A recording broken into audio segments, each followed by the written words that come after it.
Hey, how's it going? Parker Welbeck here with FullTimeFilmmaker.com, and today I'm joined by one of our team members, Jake Weisler, and in this video we're going to be sharing with you our 12 different camera angles that you'd want to use to enhance your films and help bring more emotion to your stories. One of the biggest questions I get asked is which camera angle should I use and when? So we're looking to answer that question today. But first, let's answer the why. Why are camera angles important? A few reasons. Number one being perspective. By shooting from different angles, you can give your audience multiple perspectives of what they're looking at to help them understand the scene and feel more connected to it. Number two, emotion. Different camera angles can help you convey different emotions, as we'll talk about more in just a moment. And number three, editing. Editing your video becomes a lot easier when you have multiple angles to choose from, which will ultimately help you tell a better story. Now that you understand the why, let's talk about what are the 12 most popular camera angles you'll see in everyday films and when you'd want to use them. You have your wide shot, your long shot, your medium shot, the cowboy shot, a tight or close-up shot, a detail or extreme close-up shot, a low angle, a high angle, a Dutch angle, an over-the-shoulder, a POV shot, and a cutaway shot. A wide shot is usually captured on a wider angle lens so as to see more of your surroundings and is more frequently used when you're wanting to establish a location so the viewer can understand where the scene is taking place. Wide shots can also be used to portray emotion like loneliness, insignificance, or feelings of being removed from the action. A long shot is also used to establish location, but with a bigger emphasis on your subject filling the entire frame, usually showing their full body. This look is best created using a tighter focal length and shooting from a distance. A medium shot is usually from the waist up and is used to help the viewer focus in on what your subject is doing or saying. This shot is also great for helping the viewer feel as if they are close to the subject, because a medium shot most closely represents the distance you view people from as you're having a conversation with them. A cowboy shot is in between a long and a medium shot, framed from the mid-thigh up,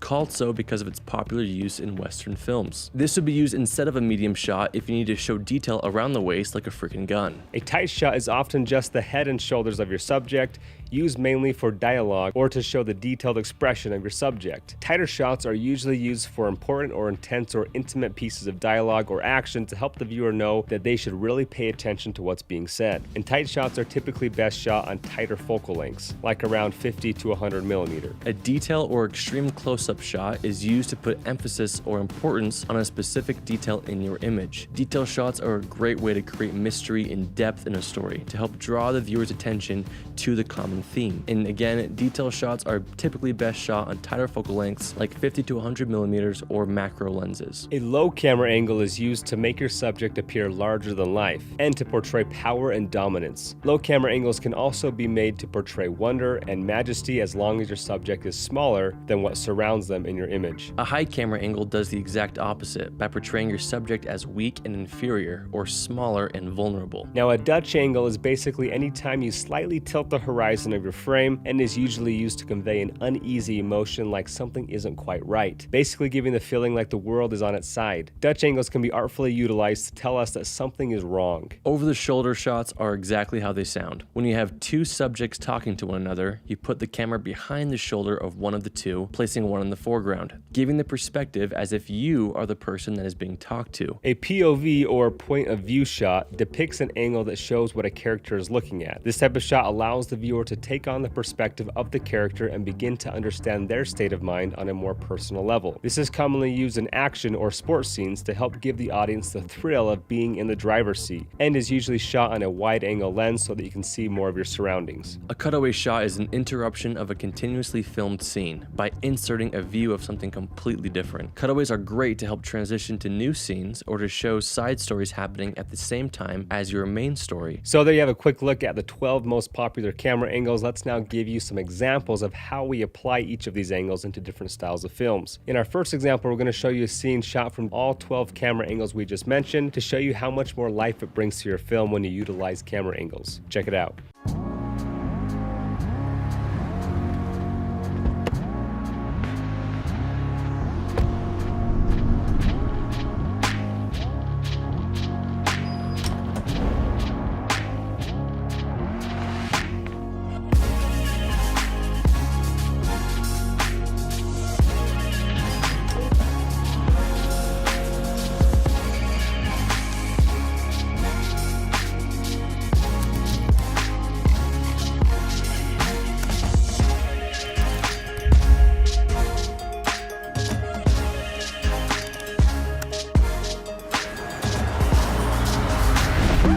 You gotta be kidding me!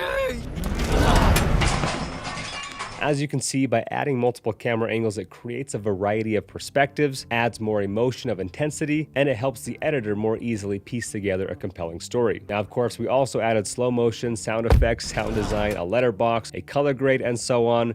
But camera angles were a huge part of making this sequence more cinematic. Be careful though, adding more camera angles isn't always better. Before you start shooting extra camera angles for your scene, first ask yourself, does this angle add or take away from the story and emotion I'm trying to convey? Let's look at a second example where multiple camera angles would actually distract from the story rather than add to it. In this scene, let's say we're trying to portray an emotion of loneliness and mediocrity. Here's our first attempt at this scene, filmed with multiple camera angles. Check it out.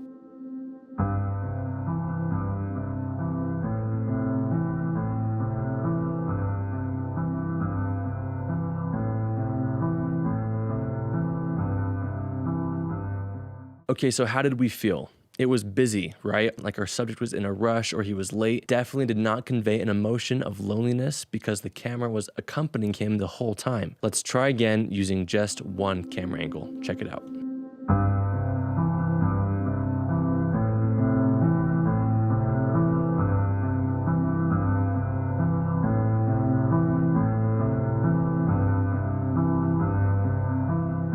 That felt a lot more lonely, didn't it? The frame was completely empty except for our main subject, thus portraying that he was all alone in a big, lonely world. And I see this mistake a lot in amateur films. People filming close-up detail shots of things that aren't important and not adding anything to the story. Why would you film a close-up shot of his watch or shoes unless he's looking at his watch to show that he's late for something, or showing that his shoes are untied, which would eventually lead to him tripping and causing drama in that scene? If those detail shots are irrelevant to the scene, which is just him walking all alone down a street, then it will confuse your audience because they'll be thinking, wait, why did they cut to a close-up of his shoes? Was there a detail on the shoes that I was supposed to catch? Was there something important on his shoe? Why did they go to a close-up there? So don't add angles unnecessarily unless it's adding to your story and the emotion you're trying to convey. Now, one thing to be aware of when filming multiple camera angles is something they teach in film school called the 180-degree rule. The 180-degree rule is basically an invisible line that you draw in the middle of your scene, and you have to make sure not to cross over the other side of that line as you are going from camera angle to camera angle. For example, in this scene, we have dialogue happening between two people. Subject 1 is on the left side of the frame and subject 2 is on the right side of the frame. Using the 180-degree rule, we want to keep both subjects on their own side of the frame so that it's evident that they're talking to one another as you cut back and forth between them. If you were to cross over that line for one of the angles, they'd both be on the same side of the frame, making it hard for the viewer to know where each of these subjects are in relation to the other. The only time it's really acceptable to cross the 180-degree line is if you do a continuous shot moving across that line with one camera movement. But when cutting between two shots, make sure to stay on one side of that invisible line. There's also times where the 180 rule is less applicable, like when you're filming a montage of an event like a concert or a wedding venue, where you usually just want to capture the event from every angle possible. But even then, keep the 180 rule in mind in the editing room to make sure your cuts flow together smoothly and seamlessly without confusing the audience. Which reminds me of another rule to keep in mind when